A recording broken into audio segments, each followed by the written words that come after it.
얼마 전에 알게 된 건데요. 왜 이기적인 사람이 성공할까요?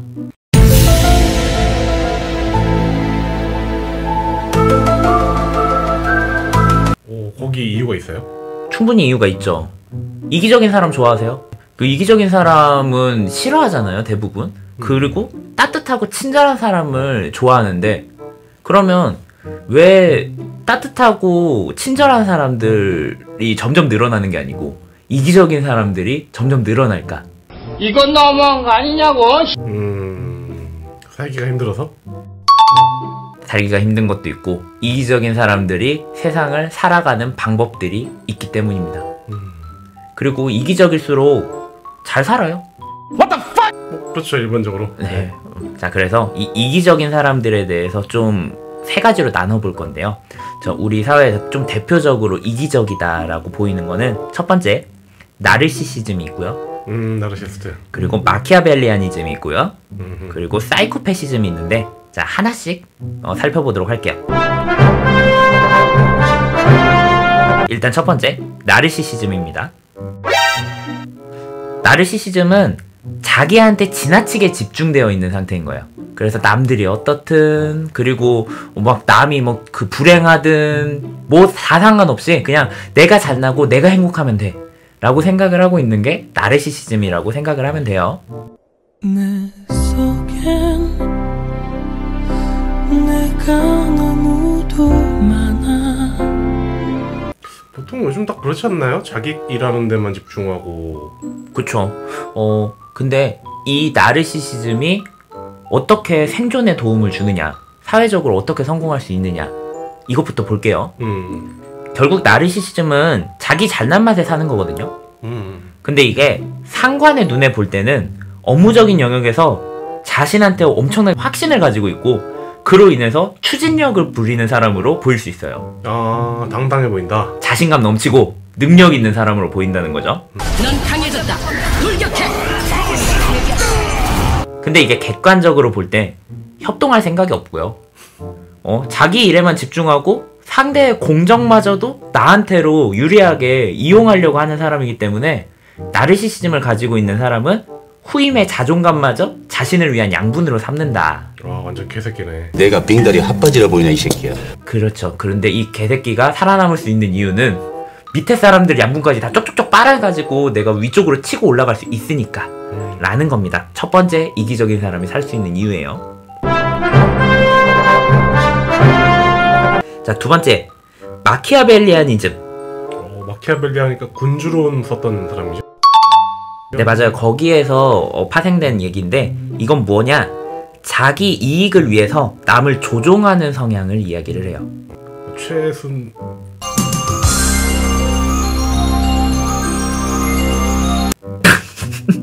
아, 네, 거기까지. 거기까지 어느 정도 알아들었겠죠? 마키아벨리아니즘은 내 이득을 위해서 주변을 이용하는 토사구팽, 이런 모습이거든요. 근데 이게 상관의 눈에는 어떻게 보이냐, 나를 지지해주는 든든한 아군으로 보인다는 거예요. 이 뭔 개소리야? 무슨 일이 있어도 내 아랫사람은 되게 해도 일은 망치지 않는다. 그리고 아랫사람 X되게 하는 모습은 안 보여주니까 그냥 내가 봤을 때는 얘는 나를 엄청나게 도와주는 정말 나의 완벽한 조력자인 거예요. 그러니까 그 호감을 이용해서 열심히 그 사람한테 무언가를 하지만 나중에 자기 이득을 충분히 챙긴 다음에 쓸모가 다 했을 때는 거침없이 버리는 거죠. 뭐가 그만 밑장빼기냐? 완전히 쓰레기네요. 근데 일단 그렇게 배신당할 때는 이미 그 사람이 높아졌을 때잖아요. 이기적인 사람은 이미 성공을 한 거죠. 왜 너는 나를 만나서 왜 나를 아프게만 해. 자, 마지막 세 번째, 사이코패시즘입니다. 이거는 뭐 사이코패스 거기에서 어원이 된 게 맞는데요. 다른 사람의 감정을 완전히 무시하는 그런 사람인 거죠. What the fuck? 감정을 무시하는 거예요? 못 느끼는 게 아니라? 못 느끼는 것도 있을 수 있지만 의도적으로 안 보는 것들을 더 이야기를 해요. 공감 없는 냉혈한인 거죠. 이런 공감 없는 냉혈한이 상관의 눈엔 어떻게 보이느냐? 공과 사의 구분이 철저하고 업무가 체계적으로 똑소리 나고요. 고지식하지만 안정성을 중시하기 때문에 뭔가 문제를 크게 일으키지도 않죠. 나무 대방광돌화음 전문적인 요원 같은 느낌인 건가요? 그쵸. 완벽하게 찔러도 피 한 방울 나오지 않을 것 같지만 컴퓨터같이 실수도 하지 않을 것 같은 사람.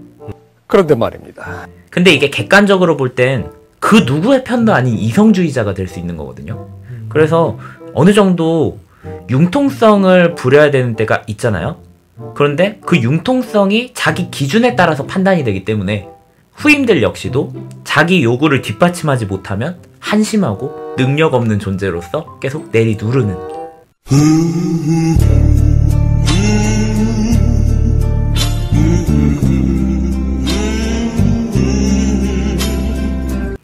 왠지 내 얘기 듣는 것 같은 느낌이.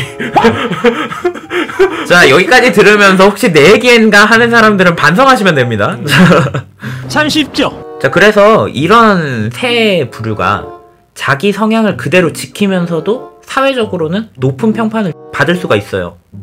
그러니까 자기 위치가 이 이기적인 성향으로 높아졌기 때문에 우리 사회는 이기주의가 판치는 세상이 되는 거죠. 성공하기 좋은 성격이라고 볼 수 있겠네요. 맞아요. 자, 반대로 생각을 해보자고요.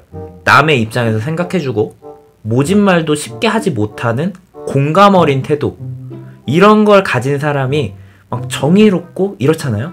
근데 이런 사람하고 일하고 싶으세요?